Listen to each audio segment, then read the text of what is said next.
Welcome to this episode of Mystics and Skeptics. Now here's your host, Sybil.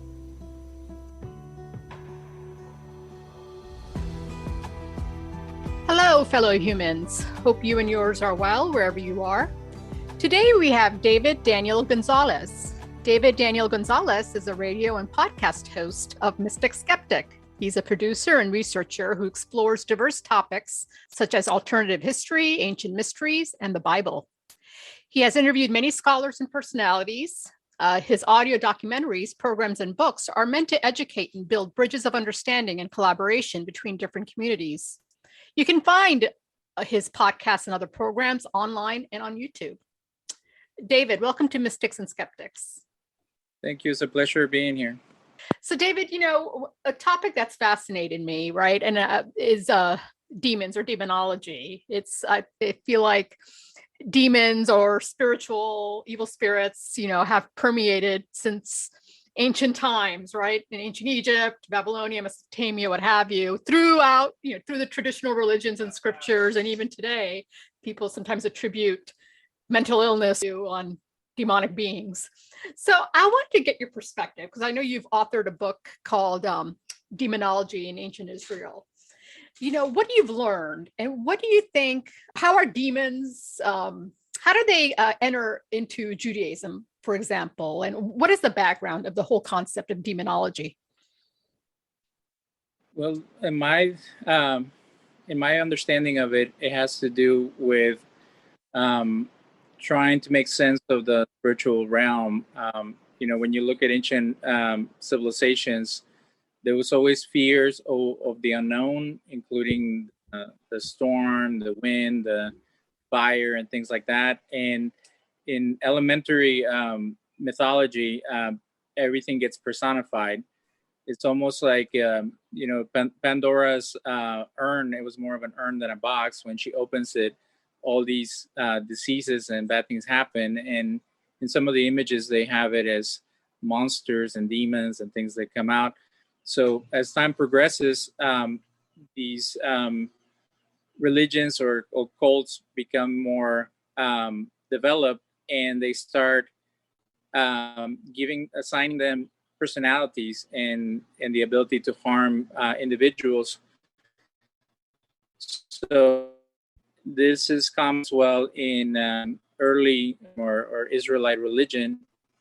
And that's the topic of the book, trying to look at a rational approach to this form of mystical musings of the ancients. And without dismissing that there is a supernatural realm, we can see how some of these ideas came about. That's helpful. I always wonder sometimes, people, like you said, people before they were, before science per se or rational thought came to be, they would explain the unknown, and attribute it to evil spirits or demons or what have you, like you said. David, in terms of, in rabbinic literature, from before the Second Temple era, for example, is there any really reference to demons or evil spirits? Well, we have to differentiate between what is commonly known as the rabbinic period and the Second Temple period, or what people would consider to be the intertestamental period between the Old Testament and the New Testament, when a lot of different books that are non-canonical, that neither the Protestants nor the Jews consider to be authoritative, at that time is when most of the demonology was developed. If we look back in the Bible itself, in the Hebrew scriptures, there's little references here and there, but it's also not fully addressed. And what is intriguing is that there actually are passages in the Torah where it's almost like a given that there are such a thing as demons. And to me, it's a little disturbing, and it's a little interesting that they just assume that that there's goats in the mountains that people worship and they sacrifice people or things to. And then when they enter Canaan, they start talking about all these deities and evil forces that they're encountering. So I think that that's a crucial aspect to bring up before we go into Enoch and all the other books go deeper into it. Because there's the reference is pretty sparse in ancient, rabbinic literature, like you said. Do you think the foreign influences of the Canaanites, and even Mesopotamia or even Egyptians played a role into incorporating in Jewish mythology the concept of demons that we see later on after the Second Temple era? Well, and that's my biggest pet peeve is parallelomania, where they say that every religion is the same, because you can clearly, if you study Babylonian, like their deities, like their pantheon, and Egyptian pantheon, and then you compare that with the Jewish, what the scholars would call the heavenly like court, where you have God, and then Hasatan is like a district attorney attack against the people, like he's an accuser, and then you have Michael and Raphael and all the other guys there. This heavenly tribunal that God holds in Jewish in angelology and all that is very different from the stuff you see from the Egyptians and the Babylonians. The Babylonians had the gods who were angry and they were fighting each other, and there was monsters.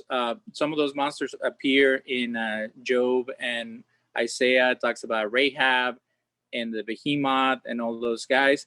And then in the Egyptian pantheon, you have the gods of the underworld, and they're judging mankind. And then you have a hippo and other things coming through, and none of those beings come into play in the Israelite version.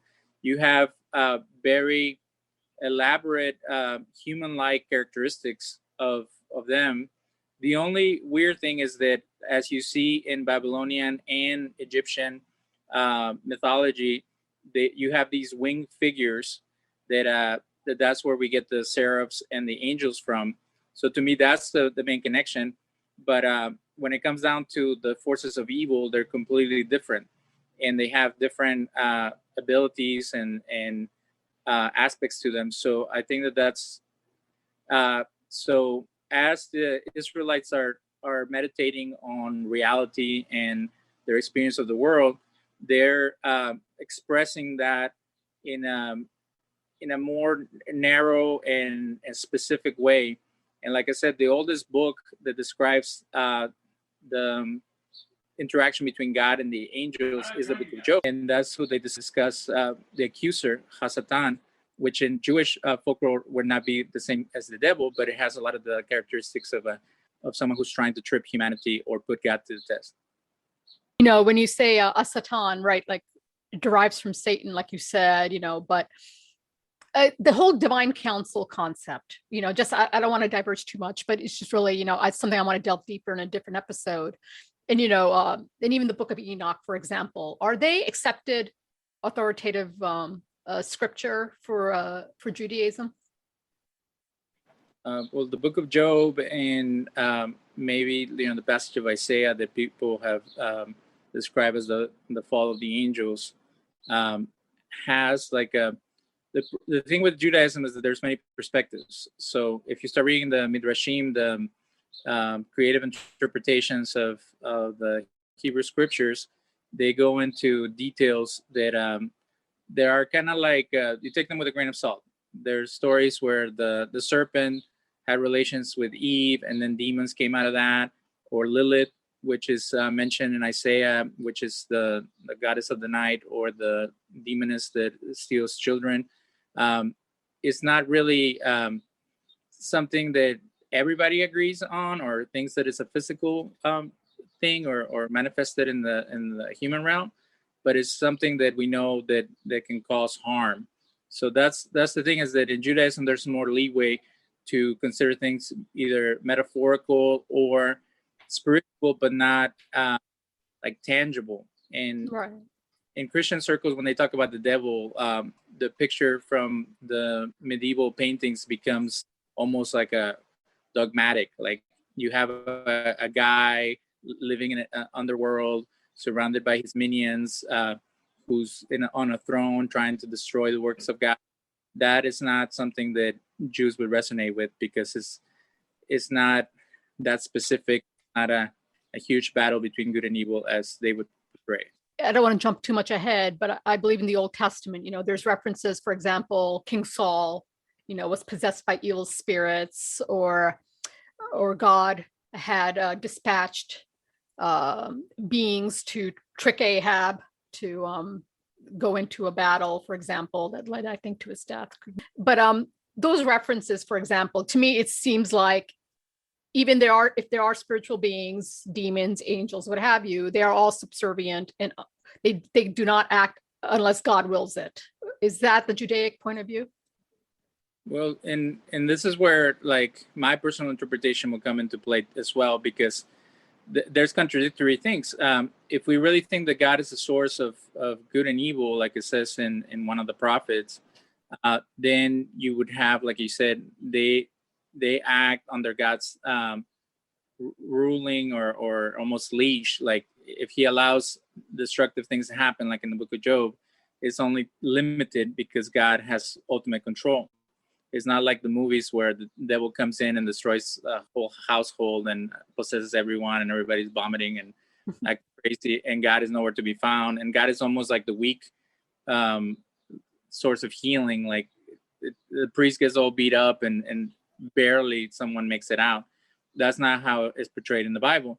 But in my interpretation of these discussions that are made in the scriptures, there's also the element of if God is the one who is prompting these beings to do that, then you have to he's the one to blame if something bad happens. So you have to kind of process it even more. Like, what was the point of the story? What were we trying to convey? And if it's conveying that God does not appreciate some type of behavior, then the angels become the messengers and the avengers of God for chastising the people. So, and then with the demonic forces, you would have to incorporate other perspectives. So Enoch tries to say that there was a fallen group of angels. And the point of what I was trying to get to is that I have a problem with that, because angels in their original conception, they're supposed to not have a will. Angels are supposed to be automatically worshiping God. So for an angel to have free will and be able to rebel against God, it kind of goes against the whole point of an angel. And then they have the ability to fight him. And the issue with fighting God is that you would immediately lose. God wouldn't allow for this ongoing battle to happen for thousands of years and for humans to be caught up in it. Because he is all-knowing and all-powerful. So it almost, it's kind of like in a movie where they create drama and they allow for things to happen when they could have stopped them from the get-go. To me, that's kind of difficult to process. Like, God could have stopped Satan immediately, but they didn't even have a will to begin with. So how did they suddenly rebel and have all these other issues happen, like have babies with women and have half demon? So that's where it becomes more mythological and harder to believe in and incorporate into someone's theology. I haven't explored this deeper, but they say there's a hierarchy, right, in spiritual beings, right? You have the archangels, and then they go down the chain. So who knows who these fallen angels are? They technically, the ones that have no free will, or are they some other beings? But we can, and there's also, isn't there a concept of, with the ancient religions, for example, it was all about keeping order, right? And not have chaos in the society, but to keep everything under control. But then the whole emergence of apocalyptic, good versus evil type of theology, I wonder if it fed into some of this, angels versus demons, what have you. Wasn't there like a war between angels and demons at one point? Is there something you can add to that? Sure, and this would be my different view than the Christian worldview regarding demonology. Is that if you look at the Yahad, the community of Qumran, which most people believe are Essenes, they believe that they were on the side of the angels or the beings of light. They were the children of light. And the pagans or the the Romans, who were the abusive regime that was occupying Judea at that time. They are the children of Armilus, or their version of Hasatan. So you have this, the people of God versus the people of the evil one, and they're gonna have a final battle in the end days. And they thought the end days were gonna be right around the corner, and it actually happened in a sense that they were murdered by the Romans. So if you take that to the next level, the Jews of that time felt that the people who worshiped different deities and who had immoral practices in their eyes were serving a different realm that was evil and destructive. So to suddenly switch it and say that the Jews that don't accept Christ are the demonic ones, and that the newly accepted into God's family ex-pagans are the good guys, to me it's like upside down, because the original premise from the majority of the Jewish groups at that time was that the people of God were the ones that were under the reign of the God of Israel, and that any other group who didn't submit to that deity was under the spell of some type of demonic force. So even if the Gentiles join the people of God, it would be under the auspices of the leadership of the Jewish, religious folks. So whatever other outside group would be still under the power of the evil one, and then slowly they would be coming under God's leadership. So it's almost like the Islamic version of the battle, the spiritual battle that is happening. But the medieval church came up with an even more convoluted and more complicated way that everybody other than them was demonic. Even the people that worship one God was demonic, and to be able to oppress and destroy everybody else. So it's been thwarted a lot from the original premise from the Israelite perspective. Before we go into the Second Temple era, can we talk about the First Temple era, right, under King Solomon? He's sometimes referenced as the first really great magician. I think he was actually blessed by God to, with these powers via Archangel Michael came down and gave him the gift to speak to animals, to control demons or some type of beings. I don't know what they're called in Judaism. But what is there anything you can expand about King Solomon, and what is a Jewish view on that, or your view? Well, I appreciate you bringing up Solomon, because he's one of the main components of my book. And the source that I use is one of the many sources related to Solomon, but it's called the Testament of Solomon. And in that, which is considered a Jewish Christian book, because it's like around the time where there was Jewish followers of Jesus who both incorporated Judaism and faith in Jesus being the Messiah, but it also has Greek elements and it has horoscope elements. So it has like 3 different layers. But from the main crux of the book, it discusses how he was giving the power to reign over all beings, including demons and angels. And he was assisted by the demons to create the temple.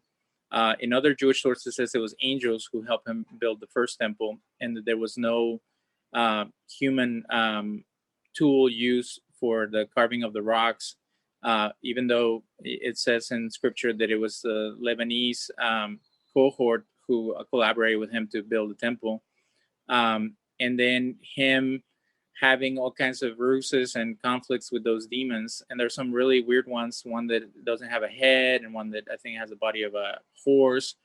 So there's, again, the musings of a mystic of that time is describing all these ailments as demons. And then there's also a lot about sexual immorality that Solomon was partaking of, which was prompted about through witchcraft and his involvement with women from foreign nations.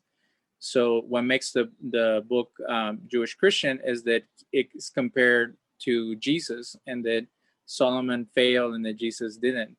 But at the end of it all is this ongoing conversation that is brought up in different Jewish sources that Solomon's wisdom was so great that he had power over the supernatural elements, and that the demons bowed down to him and followed his decrees at that time.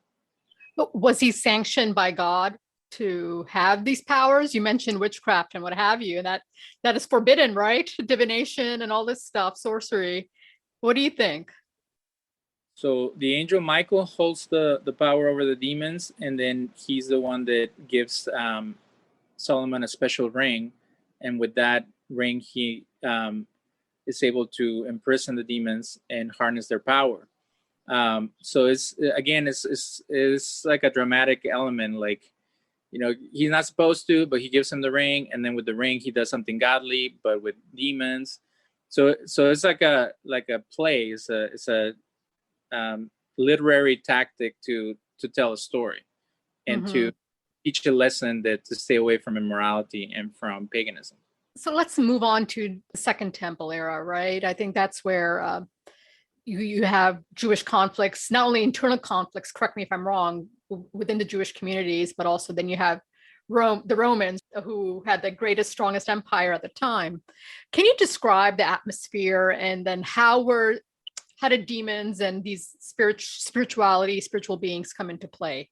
Well, again, these are scriptures that are not considered canonical. So you have different mystical groups trying to make sense of their surroundings and what's going on. So, you start seeing in the prophetic writings that they start personifying the different nations. So in Daniel, you see that each nation is an animal or a part of a statue, and they're all monster-like creatures. And then later on, you start seeing these demons taking, again, personalities, and they serve a purpose of creating a conflict between God and his people. And then I wanted to discuss how Beelzebub became a thing.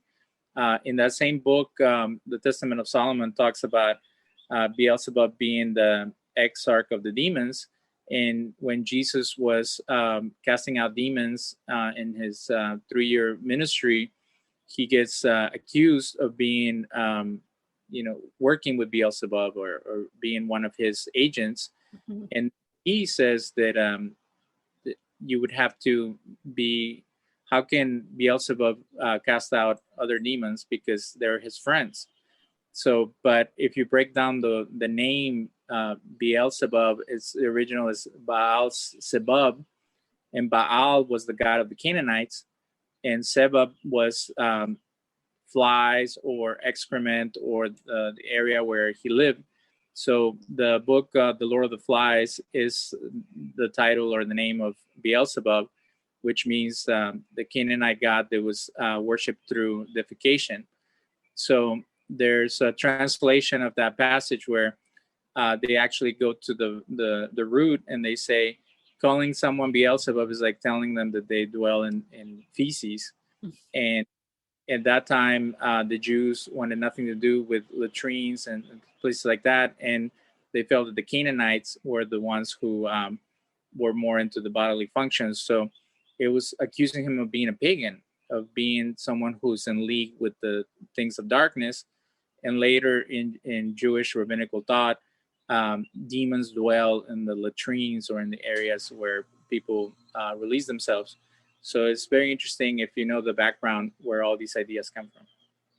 You might know, I'm trying to recollect, isn't there like a story when Jesus was getting rid of these demons, that he cast them into swine or something? Do you know that story? What was all that about? There's actually an interesting interpretation. I don't know the source, but I heard it from a friend of mine, where they say that the whole story is a metaphor in relation to the Romans. Because if you notice, Jews did not, there was always Jews that didn't follow the rules, but let's say in general, Jews did not raise pigs, especially in Judea. So he's in the region of the Gerasenes or something like that, and he's passing by, and Jesus is known, and this is how we know that he was a religious Jew. He's known for not being in non-Jewish areas. Like he went to Samaria, but they were were Jewish in the sense of like they worship similarly to the Jewish community. In that area, you have a guy who's raising pigs, and then he's demon possessed, and he's hanging out in tombs. And Jesus did not hang out in tombs either, like most Jews. And then he cast out the demons into the pigs. So for a Jewish gentleman like him to have any involvement with anything related to paganism or the raising of pigs, it almost seems like fantastical or outside of his purview. So somebody said that the pigs were a symbol of Rome, and that the demonic man, maybe it was a Jew who had been paganized and had some type of connection to the witchcraft that the Romans had. And there was a confrontation between the Jewish way of worshiping God and the Roman way of worshiping their deities, and how there was a conflict between both. But what you hear from Christians, especially priests and people that work with mental health, they say that it's almost like the spirit of suicide, because you notice the pigs went straight to the water to kill themselves. Mm-hmm. So that he was already feeling this despair and self-destructive behavior, and Jesus was able to deliver him from that. And then the pigs went ahead and finished what these demons were causing. So it's a very complicated, deep message that they're trying to convey with that story. First, can you educate us on the Babylonian Talmud and the Palestinian Jerusalem Talmud? What's the difference? Why are there two? And the time, when were they both written? Sure. So around the time where the temple was destroyed in 70 AD or BC, EC, they wanted to compile all the teachings that they had on how to keep the Torah, and they compiled this treatise called the Mishnah. So then there was two communities. There was a community of Judea, or now Palestine, as it was renamed by the Romans. And then there was the people that were in Babylon, because at that time the Jewish community was kicked out of Jerusalem, and then later of all Judea. So you have two communities, one in Jabneh and one in one of the cities of modern day Iraq, and they have an interpretation or commentary on the Mishnah, and those became the Jerusalem Talmud or the Babylonian Talmud. And what's interesting is that more rudimentary is the one from what is called Palestine in the classical terms, and then the one from Babylon is more mythical, and it has more elements of demonology, of spiritual, mystical stuff in it. So people combine them, or they use one more than the other. But when it's all said and done, a lot of the stuff that I discuss in my book has to do with how at that time, and when you think of the Talmud, instead of thinking it as an older book, because people say, oh, well, the Talmud has nothing to do with the New Testament or with the Bible. Actually, the Talmud is it's almost like a library of Jewish ideas up until that time. So you have a lot of things that were passed on from the temple period before the temple was destroyed that are still lingering. And you see the proof of it is that a lot of the similar ideas are discussed in the New Testament and in the Talmud. So this idea of blindness being caused by a demon is discussed in the Talmud, that if you leave water out overnight and you drink it, you can go blind. I think there's a connection between that story and the story of the blind man in the Gospel of John, because Jesus uses saliva to try to cure one guy, and then so there's little elements related to how possibly it was a demon originated sickness, and that's what you see in the Talmud, that a lot of illnesses are connected to a demon. Is it true that the Babylonian Talmud, there's a lot of references or aspects pulled from like Persian mythology? In general, like what I like to say, and I guess I'm biased because I believe that there's truth in the Jewish sources.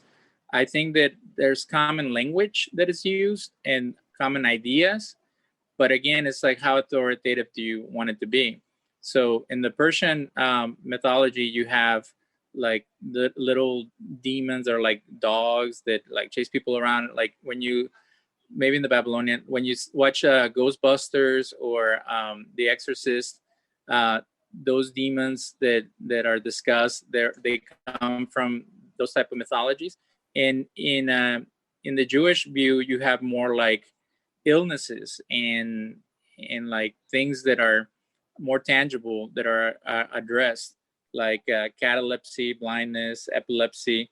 And the danger is that you can go into some type of superstition and self-blaming for having normal diseases. So the reason that I take a rationalistic approach towards demonology is because I'm afraid that people are still living in medieval times and they're still a lot of the normal illnesses in based on their behavior, and they think it's a punitive God who's sending demons towards them, when in reality it was those people at that time trying to make sense of things they knew very little about. So the best explanation that I've had from one of my professors is that in their world, the things that made you sick was a demon, and in our world, the things that makes us sick are viruses, bacteria, congenitive diseases, and all kinds of problems. So there was the root of it was trying to make sense of the human experience, and the way that they described it was in mystical spiritual terms. But now we know that there is a mystical component to some of our modern day illnesses, because I've seen people who get very sad and depressed from being sick, and then they die quicker than someone who has hope and a spiritual perspective that helps them overcome some of the aspects of the illness, not the full illness at times, but at least the lack of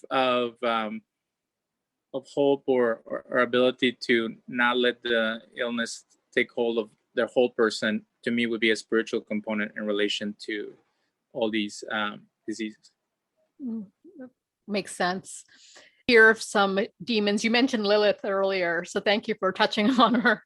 But there's like Azazel in Leviticus, I think is referenced, as Samael and Aramon. Who are these demonic beings? Are they, even though they're in scripture, like what is their role? If we're talking rationally about what was happening in the desert, you have Jews trying to come closer to God, and they have this ritual in Leviticus 16 of the Yom Kippur goats. So you have one that it is representative of the people, and one that is sent out. So there's one they put a blessing over, and there's one that is sent out to cast away the sins. And it mentions this term Azazel and assumes that everybody understands what it is. And then later they say, oh, well, Azazel is a demon, so they're sacrificing the goat to the demon. But Azazel is supposed to be the goat itself. So the goat takes upon the trespasses of humanity and becomes Azazel. So again, it's almost like in that time, they knew that there was something bad in relation to goats. Like there was something destructive, because it mentions that there was people that were worshiping the goats in the mountains. So it's like a jumbling different ideas. So you have feeling guilty for whatever the people did, and trying to pass it on to someone to expiate or like get rid of it. And then there's also people who are worshiping these things. So then it takes these personification component. And there's a really good book of a gentleman that we interviewed on our show, and he talks about how even that brought about the idea of Jesus sacrificial suffering and being redemptive, because you're passing on these trespasses to a being to represent you. And then there's all these stories where not only did the goat go into the desert, he was like thrown off a cliff, and the more he got beat up, the more your sins were taken away. And it's kind of like Jesus' whippings. The more he suffered, the more it became real. So again, it's almost like trying to encapsulate all these struggles that people have and trying to put it on something, and then later that something becomes a thing or a being, So not to be too psychological about it, but there are a lot of elements of humans working out their own insecurities, their own lack of feeling connected to God, their own into the personification of someone. So that's where I say that we need to be cautious not to assume that Azazel is an actual being, because if we do, then it adds all kinds of other problems, including where did he come from, what is his purpose, why is he working with God, why are these people talking about him, they never mentioned him before and now he's a thing, like and then that's where people start saying, well, maybe it comes from Egypt, maybe it comes from Jethro and the people that lived in the desert. They had their own gods and their own ways of being, and they mixed all those ideas together. So it's very complicated. Yeah, I heard that the term scapegoat comes from that story where they attributed all their shortcomings and insecurities on that goat that they whipped and threw it off the cliff as a way to escape from, whatever inner demons they were facing. But so that makes sense. I think there's like a area, or Mount Azazel. I think that's a place. I have to look it up. Kabbalah. What is Kabbalah how is that viewed in traditional Judaism? Because I know they have a lot of spiritual aspects, use of amulets, talismans. What do you think? So I'm a purist about Kabbalah, and I always like to give people, like, the original definition of Kabbalah is a hidden revelation, or it's a knowledge base. It's almost like, not to compare it, but it's in Gnosticism is knowledge. In Kabbalah is something that is being revealed, something that is hidden, that is revealed. So in traditional Jewish thought, Kabbalah could be the visions of Ezekiel in Isaiah, where they see God sitting on a throne, and they call it the chariot. That is the original Kabbalah. Later, with mystics like the ones that lived in Galilee, in different areas, it became a thing on itself. So there's Kabbalistic writings there after the Talmud, or around that time, that took on a special like following, and then they developed, and more and more of them came about, and then it all culminated with the Zohar, which is a compilation of a bunch of different Kabbalistic writings, and some of them have problems with the book, like they don't know where it came from, or if it's authoritative or not, and other people think that it's heavenly and it came from a rabbi in the 2nd century. So it becomes more and more incorporated into Judaism as time develops, and that's where each community has their own views. So some of them follow amulets and have superstitions related to those, and some of them don't. Some of them have, like, they use a lot of the name of God or the letters. They have a value or divine qualities. And then there's the emanations of God and all these other elements that are related to it. So Kabbalah, modern day Kabbalah or medieval Kabbalah, is more open to the mystical, and they incorporate ideas related to the angels. Like, you're supposed to write the name of 4 angels in the crib of a baby to keep Lilith away from killing the baby or taking the baby away. So although I'm not as superstitious as the people who would be big on that, I went ahead and wrote the names in English in the bed of my daughters, to just in case. So I think it's good to put yourself in the protection of God's agents, and whatever happens is better to be in the good side of things. I understand that there's some references to spirits, maybe spirits of deceased people, possessions, exorcism, that are referenced in the Midrash. Part of your book title also talks about possession and exorcism. Can you expand on that for listeners? Yeah, so to me, that's a very interesting subject, because, again, going back to movies and the way that it's depicted, it's really easy to fall into all kinds of craziness. And the Jewish perspective is different, and a lot of times it seems like it's in contradistinction from the Christian one.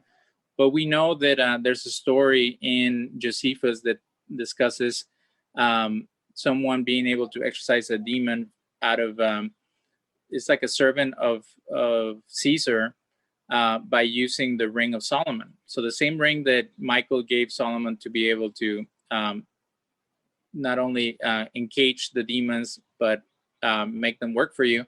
That same ring is used to take out the demon of the nostrils of one of the, I think, Vespasian's servants. So then at that time, they're still talking about demons. Later, in the 16th century on, they talk about Devekut, or they're called a Dibuk. So a Dibuk is connected to the word Devekut means closeness or being connected to God. So they say Debekis in Yiddish. So a Dibuk is someone who's close to you or connected to you. So it's almost like in Catholic or later, you know how people they go to a clairvoyant and they say that the spirit of someone is hovering or whatever, or they get possessed by the spirit of a deceased loved one and then they speak through them. That's what it's supposed to be, someone who died and didn't finish their job and they're stuck between worlds, and they take a hold of someone and they possess them. So it's more the classical view of a possession, where it's not a demon, it's actually a lasting soul, a departed one who is between worlds and hasn't finished their mission in life. And then you would call a rabbi or a minion, a 10 Jews, or a Jew who's very knowledgeable of the mystical sources, and they would pray Psalm 91 to get that soul to leave your body. So you have two souls in one body, and to me it becomes kind of fantastical. But that is, if you watch the movie The Possession, that is the thing. The soul of someone got into the little girl, and it was causing problems, and then they were able to get her out. But in earlier sources, it was an angel or a non-physical being. So that's the latest Jewish version of a possession has to do with a missing soul that has to be excised from your body. What is the Jewish perspective on the afterlife, right? There's a clear concept of heaven and hell, in Christianity and Islam. I think it's a little bit different in Judaism. Correct me if I'm wrong. There's, the professor that I quote most was a Kabbalist, and he said that the traditional view is that people who are not living up to the greatest self, that they go to hell for like 11 months, and then they get out. So it's almost like a purgatory type of thing. But to me, it sounds silly. It's almost like on one hand, you have the idea from the Christian and the Muslim perspective where someone's condemned forever and they lose all hope. And then on the other side, you have people that say that everybody's forgiven. Then we came up with like somewhere in the middle where you have to be purified and finally God has mercy on you. And that's where there's also the Jewish concept of people returning. It's more complicated than reincarnation, but it has to do with people not finishing their mission as well, and having to be purified through a different life and a different opportunity. But they're all speculation. So I don't see anything in the Torah that describes anything fully. And that's what I tell people, is that what we have from Scripture, they're metaphors and they're images, but we don't have a full picture until we're actually there. So when someone dies, the way that I would give someone hope is to know that God is loving, God is merciful, and that you would be in His presence because He's everywhere in the universe. And maybe at death, you have more access to Him. And that's what I see from the Hebrew Scriptures. It says in Psalm 23 that we would dwell in the house of God forever. To me, that is a symbol of heaven, but it's not fully developed or fully described as it is in other traditions. And then it says in Isaiah that the wicked will perish and that they'll be in a place that the worm will not die. So that is a picture of hell or eternal torment. But how can a soul be tormented, and how can there be worms when it's a non-physical thing. So in Jewish tradition, there's a concept of the Olam Haba, or a new recreated world. And then there's the concept of the resurrection, where it's similar to both other traditions, where you come back and you get to face your maker, and he gets to decide what to do with you. So I kind of leave it up to God's hands, and just knowing the values and the principles from the authoritative sources such as the Torah, that we know we're in good hands, that he'll figure it out and he'll take care of us when our life ends. Just be the best you can be in this world, right? That's all you can do. Now, my understanding is, the respected, renowned Jewish rabbi and philosopher, I think he was in the 12th century, Maimonides, I might have pronounced the name wrong. He didn't believe in demons or demonology from the Judaic point of view. Is that your understanding? Yeah, and I heard a funny story from a Chabad rabbi, and Chabad is one of the most influential Hasidic groups out there, and they're trying to make sense of how, if Maimonides, who's one of their main sources of Jewish law, didn't believe in demons or angels, and the Besht, which is the Baal Shem Tov, which is the founder of Hasidism, believed in them, they came up with this thing where between Maimonides and the Besht, we had demons and angels, but then they faded away. So it doesn't make any sense, because Maimonides didn't believe in them in the 12th century, and then the Besht in the 16th century believed in them.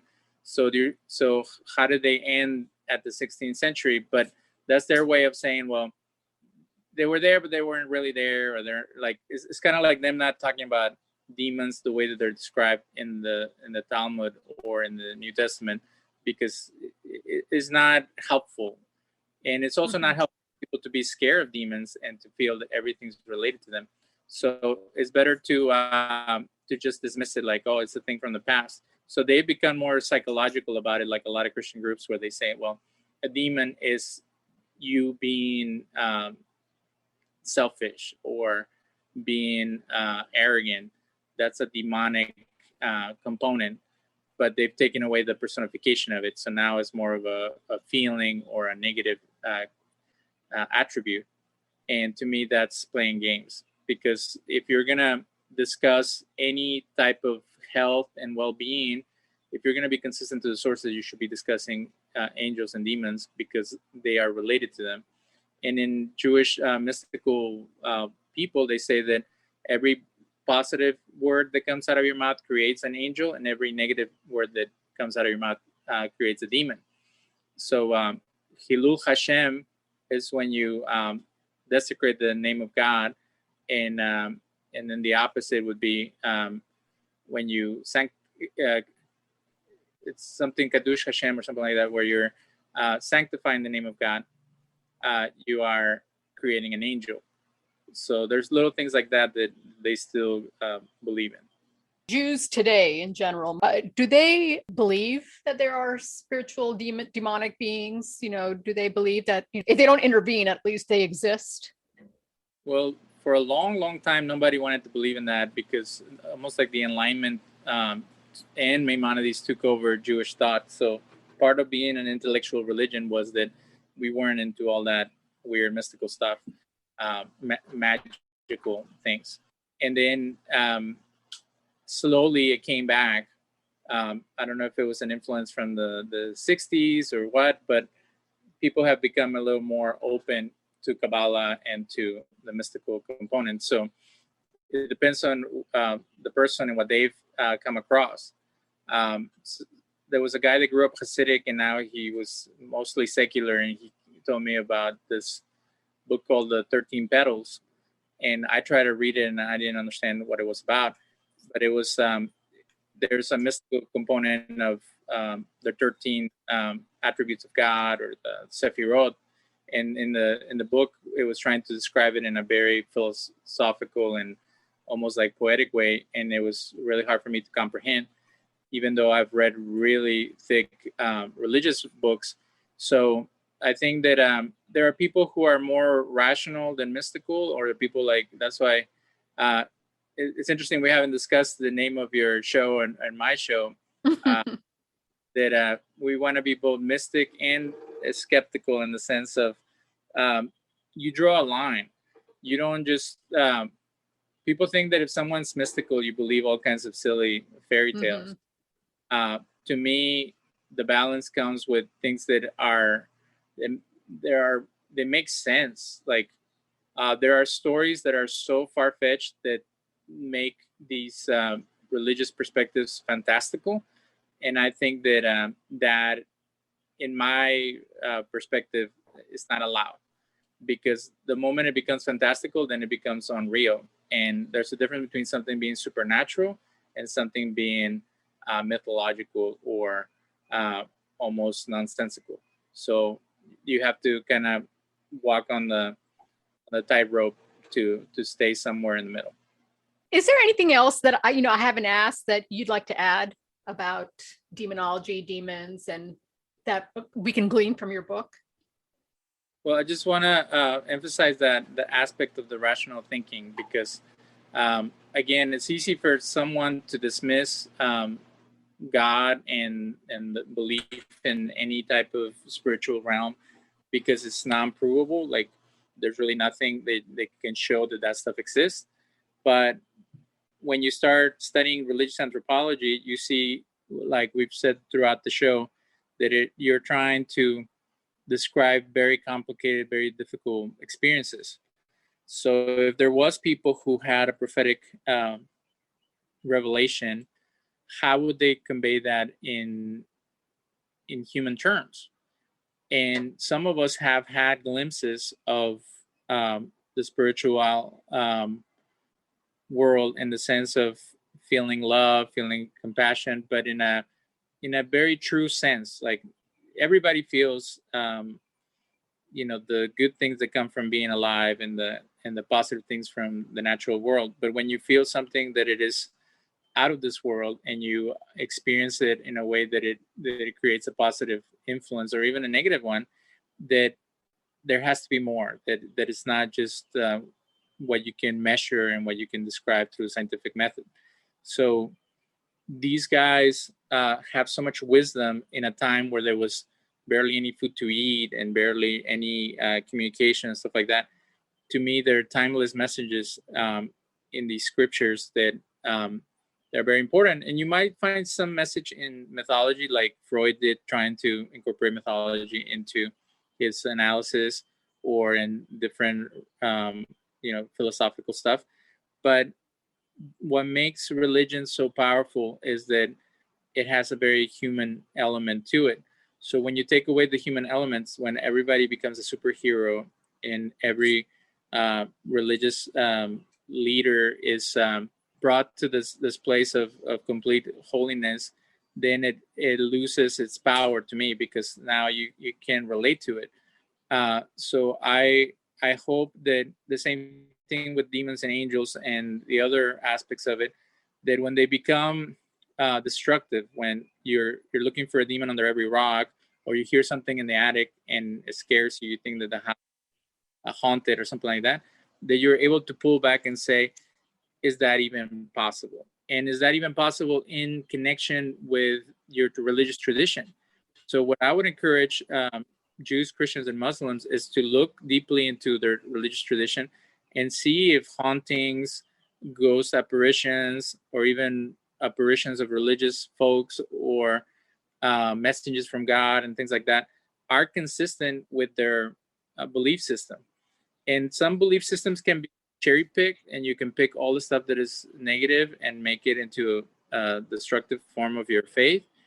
And you can also nitpick all the things that are self-aggrandizing, or cultic, or or even positive. You can only focus on all the passages that say that God loves you, and forget that you are a human being that has a lot of issues and has to grow and be challenged. But to have, like you said, this balance, this very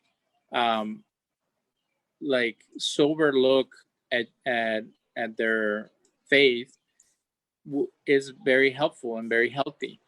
So the more we question, the more we grow, the more we study, the more we challenge, and scrutinize our religious traditions, the more we're able to convey them to others as well and to find hope and meaning in them.